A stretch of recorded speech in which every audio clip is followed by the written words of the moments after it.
ترکمنستان میں موجود دنیا کا سب سے بہترین اور خطرناک گڑھا جو کہ 230 فیٹ چوڑا ہے، مگر اس گڑھے میں ایسا کیا ہے جو کہ اسے دنیا کا خطرناک گڑھا بناتی ہے؟ کیا اسے ترکمنستان حکومت نے خود بنائے یا یہ قدرتی طور پر ہے؟ WFF میں ایک بار پھر سے خوش آمدید۔ آپ تمام تر دوستوں کے مشکور ہیں کہ آپ نے اپنا قیمتی وقت ہماری ویڈیو کو دیکھنے کے لیے نکالا۔ یہ بات ہے سال 1971 کی، جب ترکمنستان سوویت یونین کا حصہ ہوا کرتا تھا۔ سوویت یونین اور ترکمنستان ایک تھے۔ سوویت یونین کے کچھ انجینئرز نے ترکمنستان کے ایک گاؤں کے قریب ایک گہرا گڑھا بنانے کا فیصلہ کیا، مگر ان کے اس فیصلے نے ان کو ایک بہت بڑی مصیبت کی طرف دھکیل دیا، جس کا خمیازہ آج بھی ترکمنستان بھگت رہا ہے۔ 1971 میں سوویت یونین کے ڈرلنگ رگ نے زمین کو کھودنا شروع کیا۔ ابھی انہوں نے زمین کو کھودنا تھا کہ انہیں معلوم پڑ گیا کہ اس زمین کو کھودنا ان کے لیے ٹھیک نہیں رہے گا۔ ان انجینئرز نے زمین کو تھوڑا کھود کر باقی چھوڑ دیا۔ کچھ سروے سے یہ معلوم ہوا کہ ان انجینئرز نے غلطی سے قدرتی گیس سے بھرے ایک غار میں سوراخ کر دیا۔ یہ ان انجینئرز کی نوعیت کا پہلا ناکام تجربہ ہے، کیونکہ پوری دنیا نے کبھی بھی ایسا منظر نہیں دیکھا۔ ترکمنستان کے لوگ اس گہرے گڑھے کو جہنم کے دروازے کے نام سے جانتے ہیں۔ اس کی تیز چمک اس بات کو واضح کر دیتی ہے کہ میلوں کے فاصلے پر بھی اس چمک کو دیکھا جا سکتا ہے۔ آخر اگر ان انجینئرز نے قدرتی گیس سے بھرے غار میں غلطی سے سوراخ کر لیا، تو کیا ان کے پاس کوئی راستہ نہیں کہ اس گڑھے کو ختم کرے؟ کیا دنیا میں موجود جہنم کا دروازہ ہی سوویت یونین اور ترکمنستان کو الگ کرنے کا وجہ تو نہیں؟ 1971 میں جب زمین کو ڈرل کیا جا رہا تھا، تو کچھ عرصے بعد یہ زمین خود منجمد ہونا شروع ہو گئی۔ ان دنوں پاس کے ایک گاؤں سے ایک شخص اس گڑھے میں گر گیا، مگر حیرانی کی یہ بات تھی کہ اس شخص کو ٹھیک ٹھاک اس گڑھے سے باہر بھی نکال لی گئی۔ ترکمنستان میں موجود گڑھے میں اس وقت صرف زہریلی گیس تھی۔ اس گیس کو ابھی تک آگ کی شکل نہیں دی گئی تھی، مگر پھر بھی وہ شخص اس گہرے جہنم کے دروازے سے باہر کیسے نکل آیا؟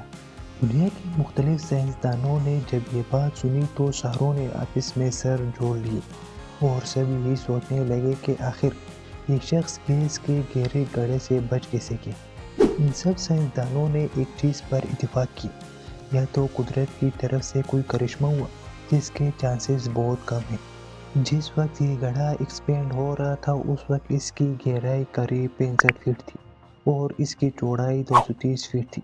اس جگہ کے ساتھ کوئی چھیڑ چھاڑ نہیں کی گئی تھی، جس کی وجہ سے یہ گیس اپنے اصلی فارم میں نہیں آئی۔ اور زمین کا خود بخود ایکسپینڈ ہونے سے یہ گیس زیادہ پریشر میں نہیں تھا اور نہ ہی اتنا نقصانی۔ ترکمنستان کی نیوز کے مطابق بعد میں اس شخص نے بھی یہ واضح کر دیا تھا کہ وہ اس گہرے گڑھے کے تہہ تک نہیں پہنچا تھا۔ کسی معمولی چیز کی مدد سے اس نے خود کو نیچے جانے سے بچا لیا تھا۔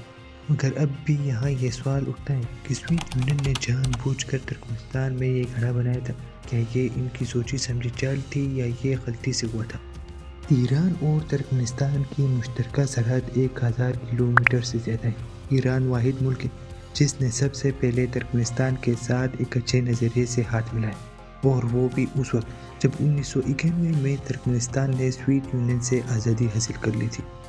اگست 1991 کو ترکمنستان نے سوویت یونین کی کمیونسٹ پارٹی کے اس وقت کے جنرل سیکریٹری میخائیل گورباچوف کے خلاف ناکام بغاوت کی، جس کے نتیجے میں ترکمنستان نے اپنے لیے علیحدہ اور آزادانہ قوم کا اعلان کیا۔ سوویت یونین نے بغاوت اس لیے کی تھی کیونکہ ترکمنستان کا آزادی سے پہلے بھی ایران کے ساتھ اچھے تعلقات تھے۔ میخائیل گورباچوف نے ایران کے ساتھ اقتصادی اور بنیادی ترقی جیسے امور کے لیے ہاتھ ملایا تھا۔ گورباچوف کو شاید اندازہ تھا کہ آنے والے کچھ سالوں میں سوویت یونین اور ترکمنستان الگ ہو سکتے۔ ترکمنستان نے جب سوویت یونین سے آزادی حاصل کر لی تو سوویت یونین کو ایک بہت بڑا جھٹکا لگا، کیونکہ دنیا کا 52واں سب سے بڑا ملک سوویت یونین سے الگ ہو گیا۔ ترکمنستان کے اس فیصلے سے سوویت یونین کو نقصان تو بہت ہوا، مگر سوویت یونین نے بھی آخری چال چلا دیا تھا، جس کا نتیجہ آج بھی ترکمنستان میں موجود ہے۔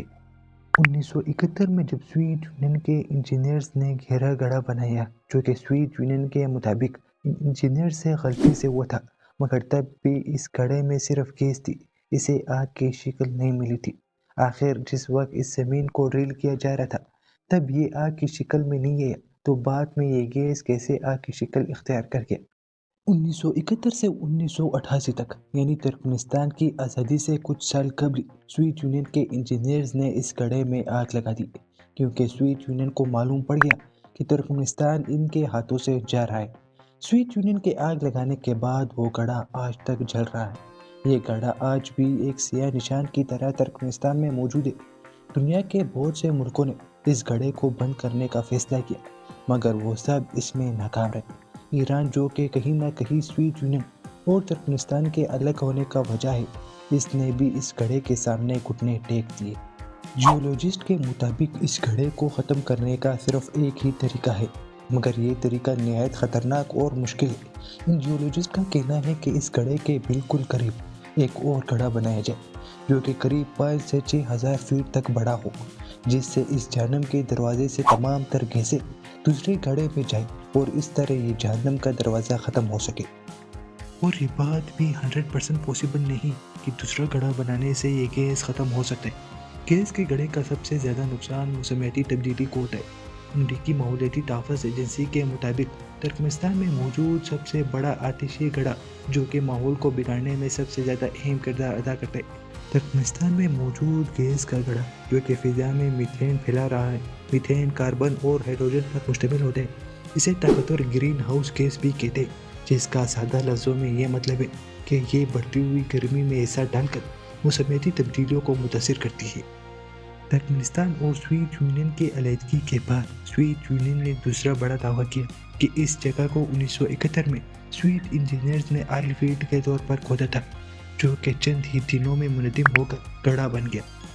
52 سال کے بعد آج بھی یہ گڑھا اپنے ساتھ بہت سے رازوں کو دفن کرنے جا رہا ہے۔ دنیا میں یہ کوئی بھی معلوم نہ کر پایا کہ آخر اس گڑھے کو بنایا کس نے۔ سوویت یونین اور ترکمانستان آج بھی ایک دوسرے پر الزامات لگا رہے ہیں۔